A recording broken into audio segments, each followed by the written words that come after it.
One area that an auditor must always look for is project risk.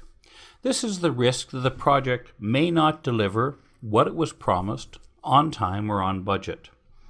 The risk then that the benefits that the project had been promised actually were not realized. This could be that the project is over cost, or it's just quite simply late. Now, being over cost or being over late is not necessarily a bad thing.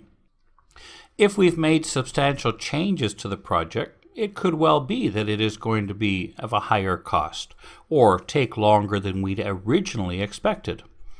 But it would be a bad thing if the change control processes hadn't been in place to ensure that the project changes were properly approved and that we then understood what the impact of those changes would be on the project in the end.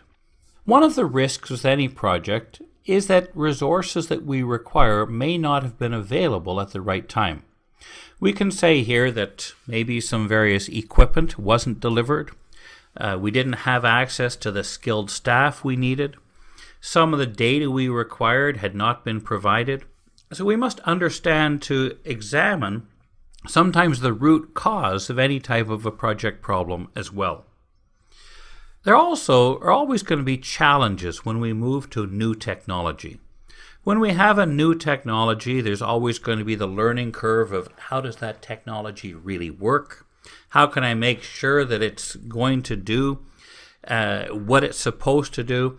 And all of our users need to become familiar with it, including, well, developers and engineers. So in all of this, we examine project risk. We examine the things that could possibly cause this project to be a disappointment or not to deliver as it should have to the business.